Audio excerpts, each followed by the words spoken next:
நீங்கள் வாழ்க்கையில் ஒரு அட்வென்ச்சரான ஒரு பயணம் போகணும்னு ஆசைப்பட்டீங்கன்னா அப்படி போய் பார்க்க வேண்டிய இடங்களில் ஒரு முக்கியமான இடம் இது. இது வருஷத்துக்கு ஒரு முறை மட்டும்தான் இந்த இடத்துக்கு போயிட்டு பார்க்க அலோவ் பண்ணுவாங்க. அதனால் இது ரொம்ப ஒரு முக்கியமான பயணமும் கூட. இது இடம் எங்கே இருக்குது, எப்படி போகிறது, அதை பற்றிய முழு தகவலும் நீங்கள் தெரிஞ்சுக்க ஆசைப்பட்டீங்கன்னா இந்த காணொலியை கடைசி வரைக்கும் ஸ்கிப் பண்ணாமல் பாருங்கள். இதை பார்க்குறப்பே தெரியும் உங்களுக்கு எப்படி ஒரு அட்வென்ச்சரான பயணம். ஒரு முறை நீங்கள் போயிட்டு வந்தீங்கன்னா கண்டிப்பாக இது எவர் க்ரீனாக உங்கள் மைண்டில் இருக்கும். ஆமாம், இப்போ நம்ம பார்க்க போகிறது தும்ப்ரு தீர்த்தம் அப்படின்ற ஒரு மலை, காடு, ஆறு தாண்டி போய் பார்க்க வேண்டிய ஒரு இடம் தான். இந்த தும்ப்ரு தீர்த்தம் எங்கே இருக்குது பார்த்தீங்கன்னா, எப்படி போகணும் பார்த்தீங்கன்னா, திருப்பதி மலைக்கு மேலே பாபநாசம் போயிட்டு அதுக்கு அந்தாண்ட நம்ம போக வேண்டிய இடம். இந்த இடத்த வருஷத்துக்கு ஒரு முறை மட்டும் பங்குனி மாதம் பௌர்ணமி அன்னைக்கு அலோவ் பண்ணுவாங்க. ஸோ பங்குனி மாதம் பௌர்ணமிக்கு முன்னாள் அன்றைக்கி இரவு அடுத்த நாள் இதுக்குள்ளே போய் பார்க்குறதா பார்த்துட்டு வரலாம். வாங்க இப்போ பார்க்கலாம். இப்போ என்ட்ரன்ஸ்லேயே பார்த்தீங்கன்னா இங்கே செக் போஸ்ட் மாதிரி நின்று காவலாளிகள் என்ன பார்க்குறாங்கன்னா, உள்ளே போகிறவங்க அந்த மலை ஏற்றத்தை ஏற முடியுமா அப்படின்னு பார்க்குறாங்க. ஒரு சில குழந்தைகள் ப்ளஸ் ரொம்ப வெயிட் அதிகமாக இருக்கவங்க, வயசானவங்க, அவங்களாலலாம் இந்த ஏறி இறங்க முடியாது. அதனால் அப்பேற்பட்டவங்க இங்கேயே தடுத்து நிப்பாட்டிடுவாங்க. எங்கள் கூட ஒருத்தங்களை கூட அப்படி தான் சொன்னாங்க. கொஞ்சம் இடம் அவங்க ஜாஸ்தி, அவங்களால இறங்கி ஏற முடியாது அப்படின்னு சொல்லி சொன்னாங்க. நாங்கள் ஒரு 5-6 பேர் போனதுனால பரவாயில்ல சார், நாங்கள் பார்த்துக்குறோம், 6 பேர் இருக்கோம், ஒன்றும் பிரச்சனை இல்லை அப்படின்னு சொன்னதுக்கப்புறம் எங்களை அலோவ் பண்ணாங்க. ஸோ பாபநாசம், திருப்பதியில் இருக்கிற பாபநாசத்தில் ஒரு குழியில் போட்டோம். ஓப்பனிங்லேயே பாபநாசத்தில் ஒரு குழியில் போட்டுட்டு அதுக்கப்புறம் அங்கேயே ஒரு சாமி கும்பிட்டோம். சாமி கும்பிட்டதுக்கப்புறம் எங்கள் பயணத்தை ஆரம்பிக்கிறோம். இந்த பாபநாசம் டேம் இருக்குது பார்த்தியா, அந்த டேமுடைய அந்த பக்கத்துலேருந்து நமக்கு இந்த பயணம் ஆரம்பிக்கும். இதை பார்த்திங்கன்னா உங்களுக்கு நல்லாவே தெரியும். இப்போ நீங்கள் பார்த்துட்ருக்கிறது பாபநாச டேம். இந்த அணையோட அழகை சில நிமிடங்கள் நின்று ரசித்து பார்க்காம நம்மளால் போக முடியாது. அவ்வளோ ஒரு அற்புதமான ஒரு இயற்கை கொஞ்சம் அணை இது. அதனால் நம்ம ஒரு சில நிமிடங்கள் இந்த இடத்துல நின்று பார்த்துட்ருந்தோம். இந்த டேமில் இருந்து தான் மொத்த திருப்பதி திருமலாவுக்கு தண்ணி சப்ளை ஆகுது. அங்கே வர அத்தனை லட்சம் பக்தர்களுக்கும் தண்ணி எப்படி கிடைக்குதுன்னு ஒரு சிலர் யோசிச்சிருக்கலாம். இந்த டேமில் இருந்து வர தண்ணி தான் திருப்பதி திருமலா போகிற லட்சக்கணக்கான பக்தர்களுக்கு பயனுள்ளதாக இருக்குது. ஸோ இந்த டேமை தாண்டி அப்படியே உள்ளே போயிட்டு இருக்கப்போ பார்த்திங்கன்னா தெரியும், நமக்கு தேவையான உதவிகளை பண்ணுறதுக்கு இங்கே ஒரு டீம் இருந்தாங்க. நம்ம காலையிலே போனதுனால இங்கே உணவு, இங்கே ஒரு வேளை உணவு நம்ம உட்காந்து சாப்பிட்டோம். ப்ளஸ் நமக்கு தேவைக்கு ஒரு வேலையோ இல்லை 2 வேலையோ நமக்கு தேவையான அளவுக்கு உணவு பார்சல் பண்ணி கொடுப்பாங்க. நம்ம 1 2 எது வேணுமாலும் எடுத்துக்கலாம். உணவு மட்டும் இல்லை, டீ, காஃபி எல்லாமே இங்கே இருக்கும். அப்போது நமக்கு தேவையானதை எடுத்து சாப்பிட்டுக்கலாம். உணவு மட்டும் இல்லை, பழங்களும் இருந்தது. ஒரு சிலர் உணவு வேண்டாம் அப்படின்ட்டு பழங்களை வாங்கி வச்சுக்கிட்டாங்க. நமக்கு என்ன தேவையோ பழம் வேணாலும் அதையும் வாங்கி வச்சுக்கிட்டு நம்ம போகலாம். என்ன ஒரு விஷயம்னா, நம்ம தூக்கிட்டு போகணும், அதுதான் முக்கியமான விஷயம். அதனால் நமக்கு என்ன தேவையோ அந்த அளவுக்கு மட்டும் எடுத்துகிட்டு போகிறது நல்லது.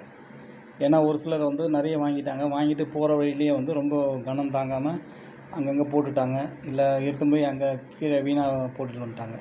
அந்த மாதிரி பண்ணுறாங்க. அதனால் நமக்கு என்ன தேவையோ அந்த அளவுக்கு எடுத்துக்கிட்டு இந்த பயணத்தை போகிறது தான் கரெக்டாக இருக்கும். இந்த பின்னாடி பார்க்குறப்பே தெரியும் அந்த பாபநாச டேமு. அந்த டேமை தாண்டி இந்த பக்கம் மலை மேலே ஏறுறோம். இது மட்டும்தான் கொஞ்சம் மேடான பகுதி ஏறுறோம். இதிலேருந்து பார்த்திங்கன்னா தொடர்ந்து மலை இறங்க தான் போகிறோம். மற்ற மலை மேலே ஏறி பார்க்கறதுக்கும் இதுக்கும் என்ன வித்தியாசம்னா, நம்ம ஆல்ரெடி மலை மேலே தான் இருக்கும். அதனால் மலை மேலேருந்து இப்போ நம்ம கீழே இறங்கி போகிறோம், கீழே தரைக்கு போகிறோம். இப்போ பார்த்திங்கன்னா தெரியும், தும்ப்ரு தீர்த்தம் 7 கிலோமீட்டர் அப்படின்னு போட்டிருக்காங்க. ஆல்ரெடி நம்ம ஒரு 1/2 கிலோமீட்டர், ஒரு 300 மீட்டர்லேருந்து ஒரு 500 மீட்டர் வரைக்கும் நடந்து வந்துட்டுருக்கோம். ஸோ இந்த பயணத்தோட மொத்த தூரம் பார்த்திங்கன்னா 7.5 கிலோமீட்டர் அப்படின்னு வச்சா கூட 7.5 கிலோமீட்டர் இறங்கி 7.5 கிலோமீட்டர் ஏறணும். ஸோ 15 கிலோமீட்டர் மொத்த தொலைவு. அதனால் நல்ல ஒரு திடகாத்திரமாக ஆளாக இருந்தால் மட்டும்தான் இங்கே போய் பார்த்துட்டு வர முடியும். கொஞ்சம் முடியாதவங்களாலாம் இறங்கி ஏறது ரொம்ப கஷ்டமான விஷயம். அதனால் மக்களே, ஒரு நல்ல ஒரு உடல்நிலை இருக்கிறப்பயே பார்த்திங்கன்னா இந்த ஒரு இடத்துக்கெலாம் போய் பார்த்துட்டு வந்துடுறது நமக்கு வந்து ஒரு நல்ல ஒரு அற்புதமான நினைவுகளை வந்து நம்ம சேர்த்து வைக்கிறதுல ஒன்று. இந்த நிலைகள் பார்த்திங்கன்னா 4 நிலைகளாக வந்து பிரிக்கலாம். இப்போ இங்கே நம்ம போகிற பயணத்தை 4 நிலைகளாக பிரிக்கலாம். முதல் விஷயம் மலை தான் வந்து ரொம்ப ஒரு 5 கிலோமீட்டர் தூரம் போகணும். மொத்தம் 7.5 கிலோமீட்டர் தூரத்தில் ஒரு 5 கிலோமீட்டர் தூரமே வந்து மலையில் தான் வந்து நம்ம இறங்கணும். அந்த 5 கிலோமீட்டர் தாண்டி அதுக்கப்புறம் பார்த்திங்கன்னா காடு ஒரு 1/2 கிலோமீட்டர் ஒரு 3/4 கிலோமீட்டர் காட்டு வழி பயணமாக இருக்கும். அந்த காட்டு வழி தாண்டினதுக்கப்புறம் நம்ம ஒரு ஆற்று வழியே நடந்து போகிற மாதிரி இருக்கும். ஆறுனா அது ஆறு தண்ணி ஓடாது, மழை காலத்தில் மட்டும் தண்ணி ஓடும். மற்றபடி அந்த தும்புரு தீர்த்தத்திலேருந்து வர தண்ணி வந்து வழிஞ்சு ஓடிக்கிட்டு இருக்கும். அந்த ஆற்று வழி பயணம் வந்து ரொம்ப ஒரு கஷ்டமான பயணம். இதை பார்க்க உங்களுக்கு அந்த இடமெல்லாம் பார்க்குறப்பே உங்களுக்கு புரியும். இப்போ நம்ம மலையிலேருந்து இறங்கிட்டுருக்கோம். இது வந்து வருஷத்துக்கு ஒரு முறை போகிற பயணம் அப்படின்றதுனால அந்த ஒத்தையடி பாதை தான் இருக்கும். இங்கே பக்கத்தில் இருக்க அந்த செடி கொடிகள்லாம் வந்து இந்த பக்கம் அந்த பக்கம் வந்து வளர்ந்துருக்கும். அதெல்லாம் வந்து இவங்க கிளியர் பண்ணி வச்சுருக்காங்க. பக்தர்கள் நடந்து போகிறதுக்கு வசதியாக வந்து அதெல்லாம் வந்து கிளியர் பண்ணி வச்சுருந்தாங்க. மலைப்பாதையில் நடக்கிறதே வந்து கரடுமுரடாக தான் இருக்கும். இங்கே பாருங்கள், ஒரு 4 தூண் இருக்குது. கல்லை வந்து ஒன்று மேலே ஒன்று அடுக்கி வச்ச மாதிரி அப்படியே ஒரு அற்புதமாக இருக்குது. இங்கே தான் மண்டபம் இருந்ததா என்னன்னு தெரியல. இந்த 4 தூணில் மட்டும் அழகாக அடுக்கி வச்சுருந்தது இருக்குது. ஸோ மலை பயணம் அப்படின்றது வந்து ரொம்ப ஒரு கரடுமுரடான பயணம் தான். இதை பார்க்குறப்பே உங்களுக்கு நல்லாவே தெரியும். ஒரு ஷேப் இல்லாமல் ஒரு கல், மேடு, மண் அந்த மாதிரி நம்ம கால் குத்துற அளவுக்கு தான் இருக்கும். ஸோ செருப்பு போட்டுட்டு போகிறது ரொம்ப நல்லது. ஒரு சிலர் வந்து செருப்பு போடாமல் நடந்து போனாங்க. அவங்கள பார்க்குறப்ப எனக்கு ரொம்ப ஒரு வருத்தமாக இருந்தது. இங்கே ஒரு நாய் நம்ம கூட போயிட்டுருக்கு. இங்கே பார்க்குற மரம் வந்து செம்மரங்க. இங்கே இந்த கருப்பு கலரில் இருக்க இந்த மரம்லாம் வந்து செம்மரம். இங்கே வந்து ஒரு 3/4 மரம் வந்து செம்மரங்களாக தான் இருக்குது. அதனால் தான் இது வந்து ஹைலி ரெஸ்ட்ரிக்டட் ஏரியா. இங்கே நம்ம தொடர்ந்து போகிற வழியெல்லாம் பார்த்திங்கன்னா இன்னும் எவ்வளோ தூரம் போகிறோம் அப்படின்றத வந்து போர்டு வச்சுருக்காங்க. தும்புரு தீர்த்தம் 6 கிலோமீட்டர் அப்படின்னு இருக்குது. இங்கேயும் ஒரு இடத்துல தண்ணி கொடுத்துட்ருக்காங்க. ஏன் தண்ணி கொடுத்துட்ருக்கிறது நான் ரொம்ப ஸ்பெசிஃபிக்காக சொல்கிறேன்னா காரணம் அதுதான். ஒரு குறிப்பிட்ட தூரத்துக்கு அப்புறம் தண்ணி கிடைக்காது. அதனால் தண்ணி இருக்கிற இடத்துல நம்ம தண்ணி பிடிச்சி வச்சுக்கிறது நல்லது. பொதுவாக பிளைன்ஸில் நடக்கிறத விட மலையில் நடக்கிறது ஏறுறது இறங்குறது வந்து ரொம்ப கஷ்டமான வேலை. ஸோ நமக்கு அப்பப்போ அந்த தண்ணி தாகம் வந்து ரொம்ப தேவைப்படும். இறங்குறப்ப பிரச்சனை இல்லை, ஏறுறப்போ வந்து இன்னும் கஷ்டம். நிறைய பேர் என்ன பண்ணுவாங்கன்னா, அங்கே தீர்த்தத்தில் பிடிச்சிட்டு வர தண்ணியை வந்து இங்கே ஆற்றுலேருந்து இந்த ஒரு 3 கிலோமீட்டர் ஏறத்துக்குள்ளேயே வந்து யூஸ் பண்ணிவிடுவாங்க. ஏன்னா கொஞ்சம் தூரம் நடந்து ஒரு 1/2 கிலோமீட்டர் 500 மீட்டர் நடக்கிறதுக்குள்ளே பார்த்தா நமக்கு திருப்பி ஒரு தண்ணி தாக்கம் எடுத்துகிட்டே இருக்கும். ஏன்னா அவ்வளோ எனர்ஜி லாஸ் ஆகிட்டே இருக்குது, நம்ம உடம்புல தண்ணி தேவைப்படும். ஸோ அதனால் பிடிச்சிட்டு வர நிறைய பேர் இந்த இடத்துல தண்ணியை குடிச்சிடுவாங்க. நாங்களும் அப்படி தான் பண்ணோம். ஒரு 3 பாட்டில் பிடிச்சிட்டு வந்தோம்னா அது ஒரு பாட்டிலை விட்டுட்டு மீதி 2 பாட்டிலை குடிச்சிட்டோம். அந்த மாதிரி பண்ணோம். நம்ம தொடர்ந்து பயணம் போயிட்டுருக்க அந்த இடத்துல இண்டிகேஷன் இருக்குது. பார்த்திங்கன்னா தும்புரு தீர்த்தம் இன்னும் 5 கிலோமீட்டர் இருக்குது. ஒரு 2.5 கிலோமீட்டர் நடந்து வந்தாச்சு. இங்கே பார்த்தீங்கன்னா ஏற்ற மாதிரி வரவங்க நம்ம கேட்டோம், இன்னும் எவ்வளோ தூரம் இருக்குது அப்படின்ற மாதிரி. எல்லாம் வந்து கொஞ்சம் தூரம் சொன்னாங்க. பட் இருந்தாலும் அங்கங்கே இந்த மாதிரி எவ்வளோ தூரம் நம்ம வந்திருக்கோம், இன்னும் எவ்வளோ தூரம் போகணும் அப்படின்ற ஒரு இண்டிகேஷனும் இருக்குது. இங்கே வந்து 2.2 கிலோமீட்டர்ஸ் வந்து நம்ம வந்திருக்கோம். இன்னும் போக வேண்டிய தூரம் பார்த்திங்கன்னா இன்னும் 5 கிலோமீட்டர். மொத்த தூரமே வந்து 7.5 கிலோமீட்டர் இருக்கும் அப்படி இல்லையா? அதனால் நம்ம இன்னும் ஒரு 5 கிலோமீட்டர் தூரம் நடந்து போக வேண்டியிருக்கும். மலையை வந்து இறங்கிட்டோம்னா அதுக்கப்புறம் வந்து காடு அந்த மாதிரி இருக்குது. மற்ற ட்ரிப்புக்கும் இதுக்கும் என்ன வித்தியாசம்னா, நம்ம இப்போ கீழே இறங்கிட்டு இருக்கோம். ஸோ நம்ம எனர்ஜியாக இருக்கோம். ஆரம்பிக்கிறப்ப ஃபுல் எனர்ஜியோடு நம்ம அந்த வந்து பயணத்தை ஆரம்பிக்கிறோம். ஆனால் இப்போ வந்து நம்ம இறங்கிட்டு இருக்கிறதுனால வந்து அந்த எனர்ஜி எல்லாமே நமக்கு இதிலே போகுது. பட் மலை ஏறினோம்னா அது பெஸ்ட்டு. ஏன்னா ஏறினதுக்கப்புறம் இறங்கணும்னா நம்ம இறங்குறப்போ அந்த எனர்ஜி அவ்வளோ தேவைப்படாது. இப்போ நம்ம முதல்ல இறங்கிடுறோம், அதுக்கப்புறம் வந்து திரும்ப மலை ஏற போகிறோம். ஸோ நிறைய பேர் பார்த்திங்கன்னா மலை திரும்பி ஏறுறப்போ சுத்தமாக முடியாது. நானே யோசிச்சேன், என்ன இவ்வளோ டயர்டாகுது நமக்கு அப்படின்ட்டுன்னு. நம்மளாம் ஒரு நடக்கக்கூடிய ஆளுங்க தான். அப்படி இருந்துமே இவ்வளோ டயர்டாக இருக்குது அப்படின்னு யோசிக்கிறப்ப தான் தெரியுது, நம்ம ஆல்ரெடி நம்ம இறங்குறப்பயே நம்ம எனர்ஜி ஃபுல்லாகவே லாஸ் ஆகிடுச்சு.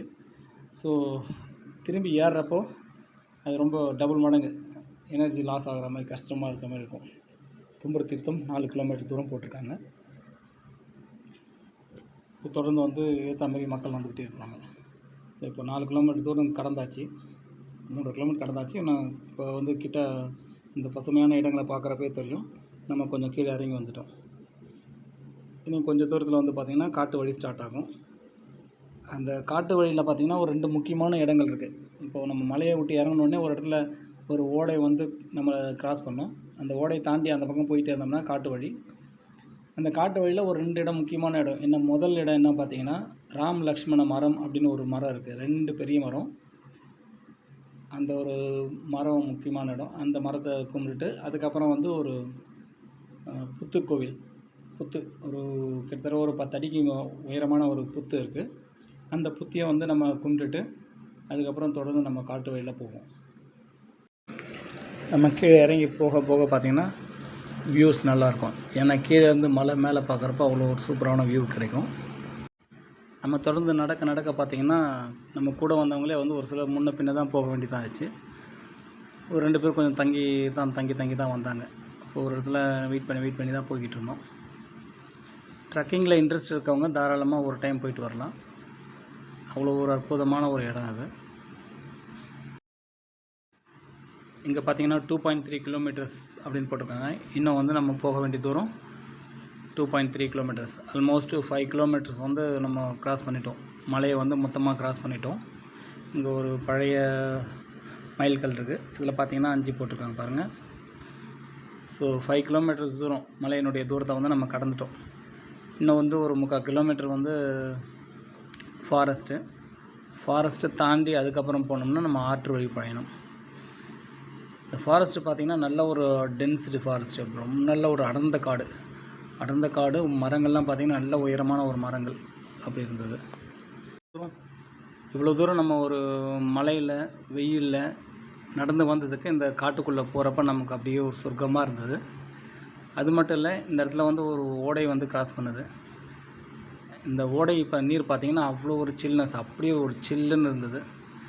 ஸோ இவ்வளோ தூரம் வெயிலில் நடந்து வந்ததுக்கு இப்படி ஒரு தடாகத்தை பார்க்குறப்போ குழியில் போடாமல் இருக்க முடியுமா? அதனால் நம்ம எல்லாத்தையும் எடுத்து வச்சுட்டு ஒரு குழியில் போட்டாச்சு. தண்ணி நல்ல அற்புதமான தண்ணி தான். பார்க்குறப்பே தெரியும் உங்களுக்கு, நல்ல ஒரு கிறிஸ்டல் கிளியரான வாட்டர் அது.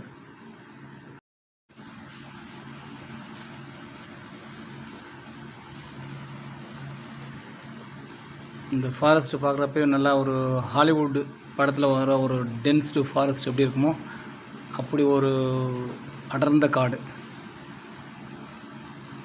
அது என்விரான்மெண்ட்டை என்ஜாய் பண்ணுறப்ப அவ்வளோ ஒரு சூப்பராக இருந்தது. ஸோ இங்கே ஒரு குழியில் போட்டு முடிச்சதுக்கப்புறம் தொடர்ந்து நம்ம காட்டுக்குள்ளே பயணத்தை தொடர்ந்தோம். நம்ம ஏற்கனவே சொன்ன அந்த ராம் லக்ஷ்மண மரம் அப்படின்றது இதுதான். இது எவ்வளோ பெருசாக அப்படி பார்த்திங்கன்னா, அது சுற்றி வந்து வேட்டி சுற்றுறாங்க. அந்த வேட்டியினுடைய முக்கால் பகுதிக்கு மேலே வந்து அது சுற்ற வேண்டியிருக்கு. அவ்வளோ பெரிய மரம். அது பக்கத்துலேயே வந்து இந்த புத்து கோயிலும் இருக்குது. இங்கே சாமி கும்பிட்டுட்டு தொடர்ந்து நம்ம நடக்க ஆரம்பித்தோம். ஸோ நம்மளுடைய முக்கியமான பயணத்துடைய முக்கியமான இடம் இதுதான், ஆற்று வழி. இந்த ஆற்று வழி கடந்து போகிறது வந்து ரொம்ப ஒரு சவாலான விஷயம். ஏன் வந்து நம்ம என்ட்ரன்ஸ்லேயே வந்து நிறைய பேரை ரெஸ்ட்ரிக்ட் பண்ணாங்க, ஏன் விட மாட்டேன்ட்டாங்க அப்படின்னா, இந்த இடத்துல நம்ம நடக்கிற விஷயந்தான். இது வந்து நம்ம நார்மலாக நடந்து போகிற மாதிரி இல்லை. ஒரு சில இடத்துல பார்த்திங்கன்னா வந்து ஒரு 6 அடி 8 அடி 10 அடி அப்படி அவ்வளோ பெரிய பெரிய கற்கள்லாம் இருக்கும். அது மேலே எப்படியாவது சைடில் கீழில் பிடிச்சி ஏறி அதை தாண்டி நடந்து போகிற மாதிரி இருக்கும். ஸோ இங்கே பார்க்குறப்பே தெரியும், பக்தர்கள்லாம் வந்து எந்த இடத்துல எப்படி இருக்கோ அதுக்கேற்ற மாதிரி தொடர்ந்து நடந்து போயிட்டு இருந்தாங்க. பாறை மேலே ஏறி நடக்க முடியாதவங்க அந்த பள்ளத்தில் தண்ணியிலேயே நடந்து போயினாங்க.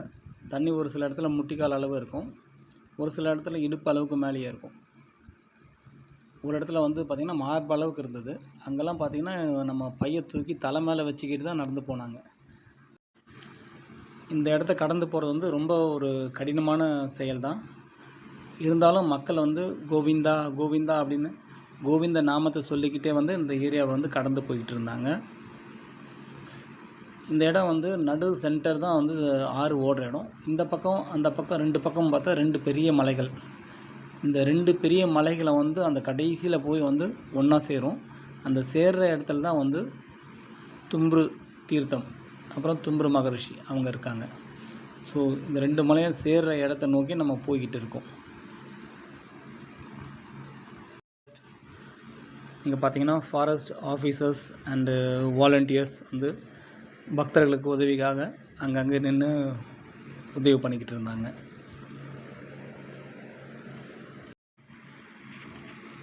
இந்த பயணம் வந்து ரொம்ப கடினமாக இருந்தாலுமே நம்ம கீழே நம்ம அந்த போக போக போக பார்த்துக்கிட்டு இருந்தீங்கன்னா நம்ம மனசு வந்து ரொம்ப ஒரு சந்தோஷமாக ஃபீல் பண்ணிகிட்டு இருந்தது. இதை பார்க்குறப்ப தெரியும் எவ்வளோ ஒரு பெரிய பெரிய கற்கள் தாண்டி வர வேண்டியிருக்குன்ட்டுன்னு. ஒன்று இந்த பெரிய பெரிய கற்களில் மேலே ஏறி தாண்டி வரணும். அப்படி இல்லாட்டினா வந்து கொஞ்சம் தண்ணியில் இறங்கி நடந்து போகணும். ஸோ முடிங்கிறவங்க அவன் மேலே ஏறி நடக்கிறாங்க, முடியாதவங்க இந்த தண்ணியில் இறங்கி நடந்து போயிட்டுருக்காங்க. ஆனால் நமக்கு பார்க்குறதுக்கு ரொம்ப கடினமாக இருந்தாலுமே உள்ளே போக போக அந்த மலையை நோக்கி அந்த தீர்த்தத்தை நோக்கி போய்கிட்டு இருக்கப்போ மனசு ரொம்ப ஹாப்பினஸ் வந்து ரொம்ப ஜாஸ்தியாகிட்டே இருந்தது. இதுதான் நான் சொன்ன இடம். மார்பளவுக்கு மேலே தண்ணி இருக்கும். இங்கே வந்து பையை வந்து தலைக்கு மேலே வச்சுட்டு தான் போகணும், அப்படி ஒரு இடம். ஸோ கிட்ட வந்தாச்சு. இந்த கிட்ட இங்கே பார்த்தீங்கன்னா வந்து ரொம்ப அந்த பாறைகள் வந்து வழுக்கிற மாதிரி இருக்கும். ஏன்னா தண்ணி ஈரம் இருந்துகிட்டே இருந்ததுனால வந்து பாசை பிடிச்ச மாதிரி கொஞ்சம் வழுக்கிற மாதிரி இருக்கும். அதனால் வந்து ரொம்ப ஜாக்கிரதையாக இந்த இடத்துல நடந்து போக வேண்டியிருக்கும். இந்த கொஞ்சம் தூரம் வந்து கொஞ்சம் வழுக்கிற மாதிரி இருக்கும். இந்த நடு சென்டராக பார்த்திங்கன்னா அங்கேருந்து வர தண்ணி இருக்கும். இது நம்ம எல்லாமே இந்த சைடில் தான் போகணும். அது வந்து ஒரு சின்ன குகையில் வந்து நம்ம குனிஞ்சிட்டு போவோம் இல்லையா, அந்தமாரி குனிஞ்சிட்டு போகிற மாதிரி ஒரு அமைப்பு. இந்த 2 பக்கமும் ஒரு 50-100 மீட்டர் வந்து அப்படி தான் போகணும். இந்த இடத்துல உட்காந்துட்டுருக்கப்போ பார்த்திங்கன்னா மனசெல்லாம் அவ்வளோ ஒரு ஹாப்பினஸ்ஸாக இருக்கும். இந்த 2 மலையும் மேலே பார்த்திங்கன்னா அந்த 2 மலையும் அப்படியே நெருக்கமாக இருக்கும், நெருங்கி இருக்கும். அதேமாரி அந்த வழியாக வர அந்த காற்று வந்து பார்த்திங்கன்னா அப்படியே அவ்வளோ ஒரு சில்னஸாக வரும். நல்ல ஒரு அந்த ஹாப்பினஸ் நம்ம ஃபீல் பண்ண முடியும். இப்போ நம்ம பார்த்துட்ருக்கிறவர் தான் வந்து தும்புரு மகரிஷி. ஒரு சின்ன விக்கிரகம் தான் அந்த மலையோடைய பாறையிலே வந்து செதுக்கி வச்சுருப்பாங்க. அவருடைய கையில் வந்து தம்புரா இருக்கும். நாதர் கையில் இருக்கிற மாதிரி தம்புராவும் கையில் வச்சுருப்பார். இவங்கெல்லாம் நம்ம கூட வந்த டீமு. ஸோ இப்போது அந்த குகை மாதிரி போகணும்னு சொன்னோம் இல்லையா, அந்த குகைக்குள்ளே வந்து உள்ளே நுழைஞ்சி அந்த பக்கம் போகணும். இந்த குகைக்குள்ளே நுழைஞ்சி அந்த பக்கம் போயிட்டால் அங்கே தான் நமக்கு அருவி கொட்டும். ஸோ அந்த தும்புரு தீர்த்தத்தில் குளிக்கிறதுக்காக தான் நம்ம இவ்வளோ தூரம் வந்திருக்கோம். இந்த இடத்துல வந்து நம்ம 2 மணி நேரம் இருந்தால் கூட அவ்வளோ ஒரு சூப்பராக இருக்கும். நல்ல ஒரு அற்புதமான இடம் அது. அந்த லாஸ்ட்டில் பார்த்திங்களா, அங்கே உள்ளே போய் குளிச்சுட்டு அப்படியே வந்து அந்த தீர்த்தத்தை மேலே பெரிய அகலமான டப்பா இல்லை ஒரு பெரிய கவர் மாரி இருந்தால் எல்லாம் பிடிச்சிக்கலாம், பிடிக்கிறதுக்கு வசதியாக இருக்கும். அதில் பிடிச்சிக்கிட்டு எல்லாம் வந்துடுவாங்க. இவ்வளோ தூரம் வந்துட்டு ஒரு முறை குளிச்சுட்டு போனால் மனசு ஆறுமா, அதனால் திரும்பவும் வந்து ஒரு லைனில் நின்று திரும்பவும் குளித்தோம். நீங்களும் இந்த இடத்த ஒரு முறை பார்க்கணுன்னு ஆசைப்பட்டீங்கன்னா பங்குனி மாத பௌர்ணமி அன்னைக்கு போயிட்டு வாங்க.